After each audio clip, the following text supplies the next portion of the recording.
Engagement of the working relationship needs to be seen as a separate and distinct function that requires specific attention in its own right. It can be easy to take engagement for granted and think of assessment as being the first function of a helping process. But I want to remind you that the potential success of all subsequent parts of the process may depend on the investment put in from the start into developing this trust. I also want to remind you that working on trust also does not have a defined end point. It's something we must always be paying attention to and never take for granted. So, what is engagement? It's the process whereby a practitioner approaches a potential service user or client, or indeed a significant carer, somebody who supports them, approaches them as the first stage in establishing a trusting working relationship. It's an attempt to build something positive as a solid foundation for building an ongoing constructive partnership. Just remember that without a level of engagement, all subsequent functions in the process of helping become biased towards the professional's viewpoint. Or even worse, redundant if the person seeks to actively avoid contact or chooses to spin a load of inaccurate information because they don't trust you. On the other hand, engagement of a positive working relationship can offer something that is intrinsically beneficial for both the person and the worker, and it offers something that is entirely independent of any other practical interventions that you might be involved in. At the outset of my case management career, way back in 1990, I still remember an important question being raised. Do you want to be a travel companion or just a travel agent? The distinction is very significant. As a travel agent, you have an important but limited relationship with your customer, focused on directing them to what might best meet their needs. Whereas a travel companion is someone who is prepared to undertake the journey with the person, and as a result, a much deeper relationship emerges with a fuller picture of ongoing changing needs and wishes. For positive risk-taking decisions, my advice to you is to work towards being that travel companion, as difficult and challenging risk-taking decisions will be made more clearly and confidently the stronger that trusting relationship is.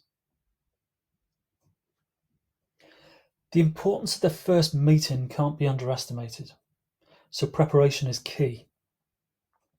Remember the saying, you don't get a second chance to create first impressions. Mistakes made because of poor preparation can be very difficult to turn around, leaving you on the back foot playing a game of catch-up. Creating a difference in the person's mind can go a long way to putting them at ease. They may have met many practitioners or workers before and are expecting the same old questions to be trotted out. As a worker, you may also feel under pressure to get the things done that the organisation expects of a first meeting. My advice is not to give in to that temptation. Treat this first contact as your chance to initiate a partnership, not an interrogation. This is even more important when thinking about launching into the negative language of the risk assessment. It should be possible to find out quite a bit of information in advance from others involved with the person, particularly a referrer. Then you don't need to bore the person straight away with all those questions they will probably yawn at rather than answer. My greatest mentor, the late great Steve Onyett, used to remind me this preparation is about finding issues of difference. Those could be to do with race, gender, culture, sexuality, religious orientation. These are just a few of the examples. But find ways of discussing these differences honestly and openly. Are there certain customs that you shouldn't interfere with? So if you're planning on doing a visit to somebody on a Friday, are there specific religious or cultural norms occurring on those days or on that day? Prayers at the mosque, for example, or Later in the day, preparations for the Sabbath in the Jewish community. Have you done your preparation to be aware of these important details? But it's not just about difference. Use the similarities if they will open up a conversation rather than it feeling like an interview. I'll give you an example from quite recently. One of my brain injury case management clients. I discovered before the first meeting that he was a Liverpool Football Club mad person. And I had an old Liverpool replica shirt because of an interest I've had in the team since childhood. A note to the unwise amongst you, Cardiff City are the team. Liverpool happened to be my second team. So I wore this replica shirt to the meeting. I can assure you that one worked. After a lengthy discussion about Liverpool Football Club, I was able to ease into other topics pertinent to his needs around case management. Now, self-disclosure is a tricky issue for many practitioners, and no more so than on the first contact. The person may already be used to, though not necessarily happy with, the one-sided approach where the worker questions them with little or no information exchanged the other way. A little self-disclosure can be planned for, as it will create that sense of difference in a person's mind. But it still needs to feel as though it's quite spontaneous in the moment. And depending on what materializes in these first meetings, it's quite likely to be spontaneous anyway. The key is to be open to sharing something of yourself, but in doing so, always be mentally checking, why am I sharing this information? How is this helping the development of this relationship? Remember, you're not establishing this relationship for your own therapy. Ultimately, there's no simple formula to preparation for a first contact. You have to treat every occasion as a unique event. If it's a home visit, you're on their territory, so respect the whole situation in this context. If they are inviting or being invited to your place of work, then prepare a welcoming ambience as much as you can. Check out the psychology literature as well on counselling and psychotherapeutic skills for different perspectives, perhaps from mine, particularly around this crucially important first contact, and to find out more information about those skills. Depending on your area of work and even on the organisation you work within, you may feel pressured to get a risk assessment completed on the first contact. My advice is simply don't do it. Firstly, the language of risk is not conducive to establishing an immediate trusting working relationship. As such, you can't be entirely confident that the risk information you've gleaned is even accurate. After all, why would I want to tell you my closest, riskier secrets if you came into a first contact with me determined to get that risk assessment part of your job done? Then there is the issue already discussed in Module 2, working with risk. Can you really be doing a comprehensive risk assessment on a first contact? The answer to that is a categorical no. And senior managers and commissioners need to be more accurate with their language of expectations. Based on your preparation prior to the meeting and delicate inquiries and observations during it, you should be able to identify some, and I'm going to emphasize that word, some information contributing to what I see as being a risk screen.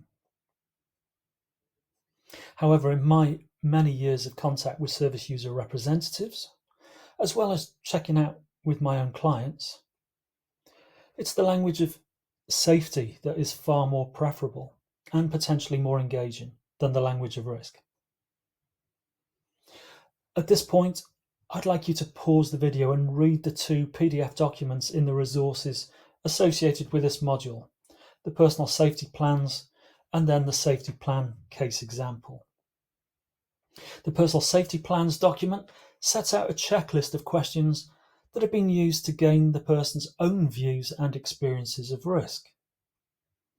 The language is more about being well or unwell, of being safe or unsafe. And though these can still be tricky areas of exploration in a conversation, they are far more engaging than any language set out in a risk assessment form.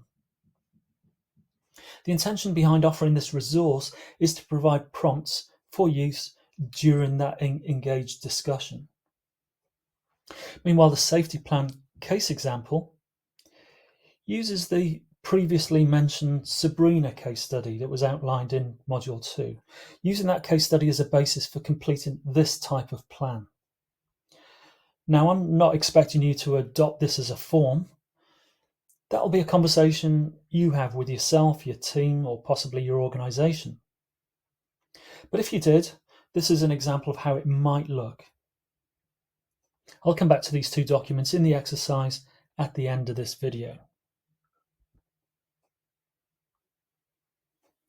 Staying with the concept of engagement and how it relates to risk, let's just focus for a moment on the idea of mental capacity, which in the UK came into being as a Mental Capacity Act in 2005. How does it relate to risk-taking decisions?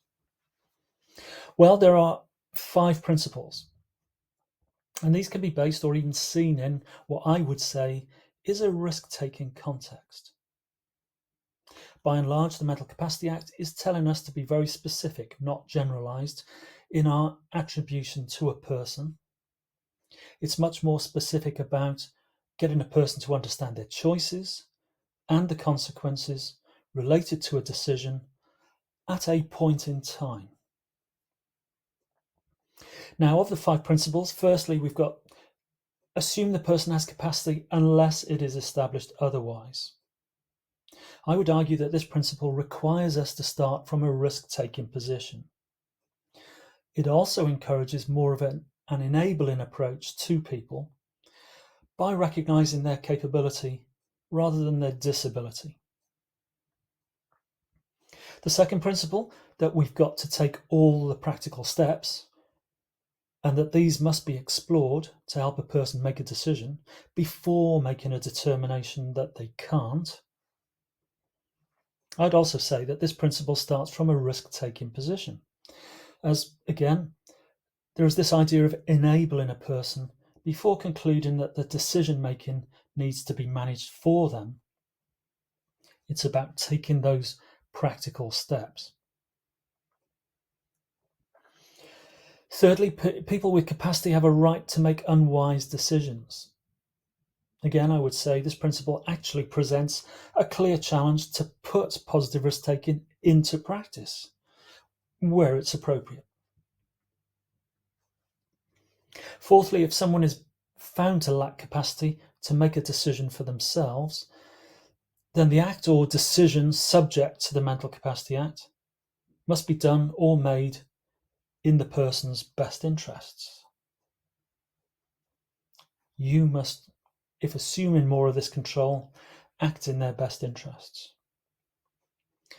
And finally, the 5th principle, before the act or decision subject to the Mental Capacity Act is done or taken, it must be considered whether the aim of that act or decision could be achieved in a way that would be less restrictive to the person's rights, less restrictive to their freedoms.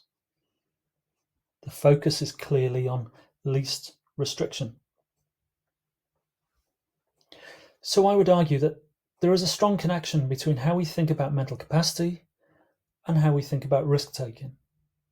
These are not mutually exclusive of each other. At this point, I could track off into the realms of safeguarding procedures and even look at the CARE Act back in 2014. Though they are interesting areas to explore, I don't want this to become a course on UK legislation. I remind you that from the outset, I want this to be a course of practical utility for you first and foremost. It would take a whole different course to address the range of legislation and national procedures that might relate to risk. And I'm just not your guy for doing that one. So with that in mind, let's look at AMCAT for a few moments. Staying with mental capacity, this was a tool designed by others, not me, way back in the early days of the introduction of the Mental Capacity Act, back around 2005. I just happened to be in regular contact with one of its designers, initiators. And to be quite frank, I just found it a wonderfully practical way to check if I was doing my capacity assessments in line with the principles and purpose of the Act. Pause this video for a moment and open up the PDF document in the resources associated with this module entitled AMCAT Audit Tool. And try not to be put off by that term audit. Without me going through all 21 parts of it here, I just want you to read through the series of questions. They were designed to align with the principles set out on the previous slide in this presentation. But the intention of this tool was for a practitioner to answer these questions for themselves after, and I emphasize the word after, they had conducted an assessment of someone's mental capacity. Essentially, it was a way of checking whether what you had just done actually conforms with what the Act expects.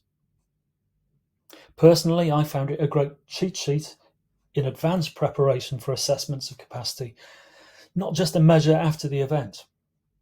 I still use it today, and I hope it is something you will find useful, particularly if you're involved in making assessments or judgments of someone's mental capacity to make decisions, if that's part of your work.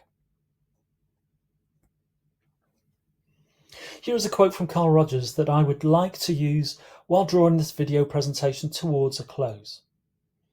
It reminds me of an attitude that will help me in my preparation for engaging those first contacts, particularly where much of the risk information I might acquire in advance will paint a less than flattering picture of the person I've yet to even meet.